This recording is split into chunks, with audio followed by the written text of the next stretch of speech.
வணக்கம். எழுத்தாளர் சுஜாதாவின் ரத்தம் ஒரே நிறம் நாவல்.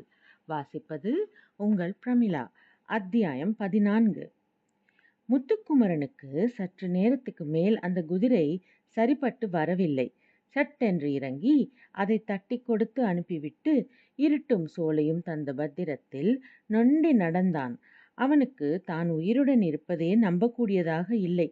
அடிக்கடி தன்னை தொட்டு பார்த்து கொண்டான். காதில் இன்னும் யானை மணியோசை கேட்டுக்கொண்டிருந்தது. கண்ணுக்குள் இன்னும் அந்த இரத்த சேறு மிச்சமிருந்தது. ஆஷ்லியின் முகம் நினைவுக்கு வந்தது. நல்ல தொரை.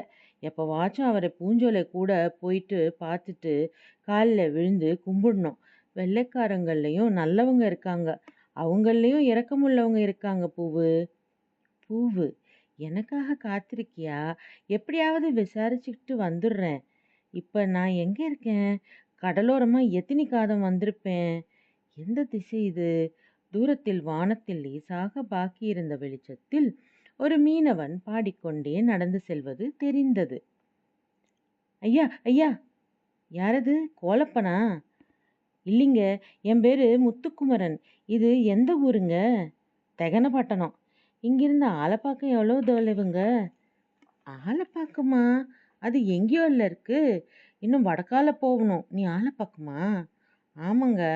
அங்கேருந்து இங்கே வந்தியா? 4 நாள் இருக்குமே. மദ്രാஸ்பட்டினம் போயிட்டு வரேங்க. வியாபாரமா? இல்லைங்க. விவசாயமா? அதுவும் இல்லைங்க. நான் சிலம்பக்காரங்க. ஐயா, தங்க ஒரு இடம் சொன்னீங்கன்னா உபகாரமாக இருக்கும். ரொம்ப களைச்சி வந்திருக்கேன். சோறு போட்டு அதுக்காக ஏதாவது வேலை செய்வேன். வழிப்பறிக்காரன் இல்லையே? அதெல்லாம் இல்லைங்க. வழிப்பறி ஜாஸ்தி ஆயிட்டு இருக்குது. என் கூட வா. மீன் தின்னுவியா? எது வேணா தின்னுவாங்க. பசிங்க.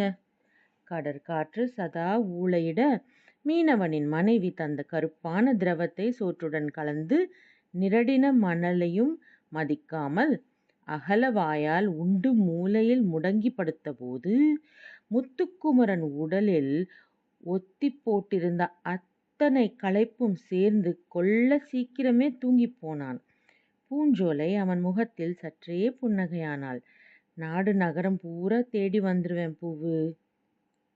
பூஞ்சோலை தூக்கமில்லாமல் புரண்டு கொண்டிருந்தாள்.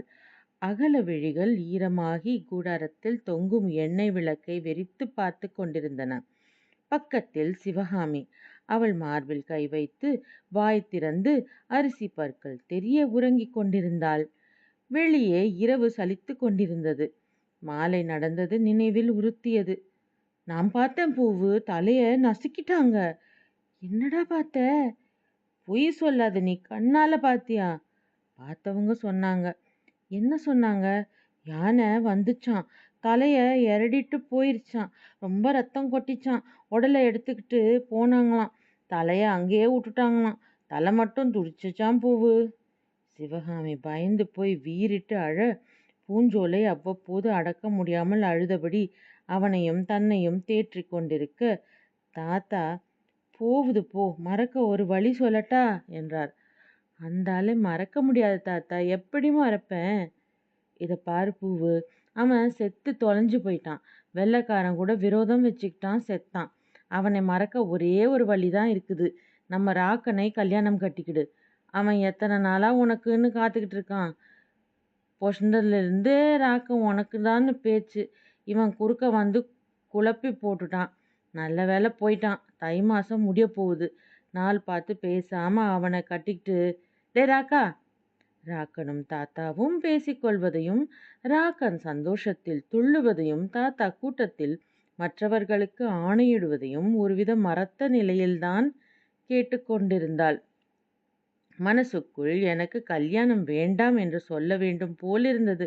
வாய் வார்த்தையாக வராமல் போயிற்று. தாத்தா நல்லதுக்குத்தான் சொல்கிறார்.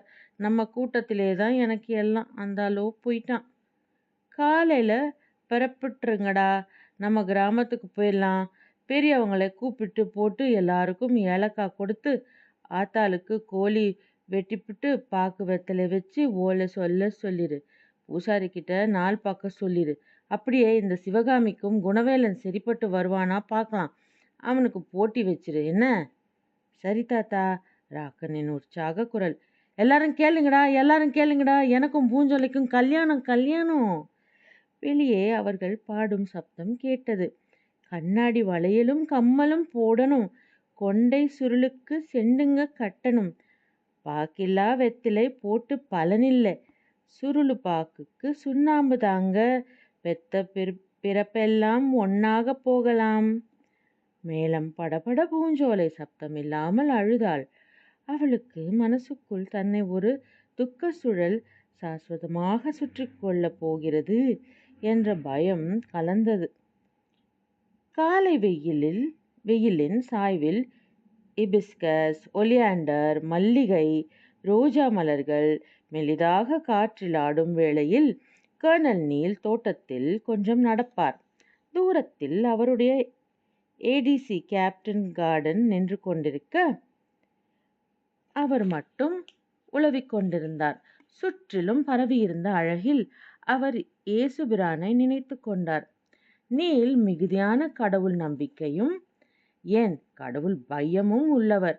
ஆண்டவனை நம்புகிறவன், ஆசி பெற்றவன். அவன் நீர் அருகில் நடப்பட்ட மரத்திற்கு ஒப்பானவன். ஆண்டவனை நம்புகிறவனுக்கு ஆதி முதல் மகிமைக்குரிய உயர்ந்த அரியணை உண்டு. இந்த வயதில் அவர் ஒரு நோக்கில் அழகாகவே இருந்தார். பெரிய தாராள மீசை, அதற்கு போட்டியான அடர்த்தியான புருவங்கள், எப்போது கருணை எப்போது கட்டுப்பாடு என்று சட்டென்று சொல்லிவிட முடியாத குணமாற்றங்கள். இன்னும் சில மாதங்களிலேயே இறந்துவிடப் போகிற கர்னல் நீல் அது பற்றி தெரிந்திருந்தாலும் இந்த காலையில் அதிகம் கவலைப்பட மாட்டார் என்றே தோன்றியது. கேப்டன் கார்டன் அவரை மரியாதையுடன் அணுகி, சார், கேப்டன் ஃப்ரேசரும் லெப்டினன்ட் மெக்கன்சியும் வந்திருக்கிறார்கள். எதற்காம்? நீங்கள் தான் அவர்களை வரச் சொல்லியிருப்பதாக தெரிகிறது. ஓ, மறந்துவிட்டேன். அந்த பாழாய்ப்போன சம்பவம். ஆஷ்லி, வா, என்ன ஆயிற்று சொல்லு. ஆஷ்லி அருகே வந்து வணங்கி மரியாதையான தூரத்தில் நின்று, சார், அந்த மரண தண்டனை கைதி தப்பித்து விட்டான் என்றான். தெரியும். நீ என்ன செய்தாய்? பார்த்து கொண்டிருந்தாயா? சற்று அயர்ந்திருந்த கணத்தில் கைதி துப்பாக்கியை பிடுங்கிக் கொண்டு என்னை அதற்கு இலக்காக வைத்து தப்பித்து விட்டான். மெக்கன்சி அருகே வந்து வணங்கிவிட்டு, சார், உங்களிடத்தில் நான் ஒரு புகாரை சமர்ப்பிக்க விரும்புகிறேன். சமர்ப்பி. நடந்த நிகழ்ச்சி திட்டமிட்டே செய்யப்பட்டது. யார் திட்டம்? Captain Fraser. சார், இதை நீங்கள் தீர விசாரிக்கலாம். அவன் தப்பித்து கொண்டதற்கு காரணம் லெப்டினன்ட் மெக்கன்சியின் போக்கு என்றுதான் சொல்வேன். என்ன இது? என்ன ஆகிக் கொண்டிருக்கிறது என் அதிகாரிகளுக்கு? கைதியை தப்பிக்க வைத்துவிட்டு ஒருவருக்கொருவர் குற்றம் சாட்டி கொண்டிருக்கிறீர்கள். இதென்ன இராணுவமா, மதுச்சாலையா? கேப்டன் ஆஷ்லி ஃப்ரேசரை இராணுவ கோர்ட்டில் விசாரித்து தண்டனை கொடுக்க வேண்டும் என்றான் மெக்கன்சி கோபமாக. அதை தீர்மானிக்க வேண்டியவன் நான் என்றார் நீல். ஆஷ்லி, நடந்தது என்ன? சுருக்கமாக சொல். நிலைமை சற்று எக்கச்சக்கமாகிவிட்டது. அதை நான் சிறைச்சாலையின் அதிகாரி என்கிற முறையில் சற்று அஜாக்கிரதை இல்லாமல் இருந்திருந்தால் தவிர்த்திருக்கலாம். அதற்கான விளைவுகளை சந்திக்க நான் தயார். ஆனால் லெப்டினன்ட் மெக்கன்சியும் இதற்கு பொறுப்பு என்று சொல்ல வேண்டும். ஒரு கேப்டனுக்கு உரிய மரியாதையை எனக்கு தராமல் என்னை இந்திய சிப்பாய்கள் சுபேதார்கள் முன்னிலையில் துச்சமாக பேசியதும், என் உத்தரவின்றி சிறைச்சாலைக்குள் நுழைந்து கட்டுண்டிருந்த அந்த மரண கைதியை மிக மோசமாக அடித்து போட்டதும் மறைமுகமான காரணங்கள். அந்த கைதியின் பரிதாப நிலையை பார்த்து எந்த மனமும் கலங்கியிருக்கும். அவன் தப்பிக்க சிறைச்சாலை காவலர்களே உதவியிருக்கலாம் என்று நான் நம்புகிறேன். எட்வர்ட், என்ன இதெல்லாம்? மெக்கன்சி மௌனமாக இருந்தான். தான் ஒரு லெப்டினன்ட்டாக இருந்தும் என்னை விட, ஒரு கேப்டனை விட உயர் அதிகாரி என்று பலர் முன்னிலையில் பேசியதற்கும் சாட்சியங்கள் இருக்கின்றன என்றான் ஆஷ்லி தொடர்ந்து. எட்வர்ட், சார், நான் வேறு பிரிவை சேர்ந்தவன் என்றுதான் சொன்னேனே தவிர உயர் அதிகாரி என்று ஒருபொழுதும் சொல்லவில்லை. முழு பொய். இதை என்னால் நிரூபிக்க முடியும். சரி சரி, இந்தியர்கள் முன் நம் உட்பூசல்களை காண்பிக்க வேண்டாம். எட்வர்ட், நீ ஆஷ்லியிடம் மன்னிப்பு கேட்டுக்கொள். சார், நானும் விரைவிலேயே கேப்டன் ஆகப் போகிறவன். பல முறை தற்காலிகமாக கேப்டன் பதவியில் இருந்தவன். இருந்தும் நீ அப்படி பேசியிருக்க கூடாது. மன்னிப்பு கேள். மெக்கன்சி தயங்க, கர்னல் நீல் கடுமையாக, கேள், இது என் ஆணை என்றார். மெக்கன்சி முறைப்பாக, சாரி என்றான். இது போதாது, எனக்கு எழுத்து மூலம் மன்னிப்பு கடிதம் வேண்டும். கர்னல் நீல், ஆஷ்லி, நீயும் சற்று அதிகம். வாருங்கள், 2 பேரும் ஒரு முறை என் முன்னிலையில் கைகுலுக்கிக் கொள்ளுங்கள். அவர்கள் இருவரும் கண்களில் விரோதத்துடன் கைகுலுக்கிக் கொண்டார்கள். இப்போது ஆஷ்லி, உன்னையும் நான் சும்மா விடப்போவதில்லை.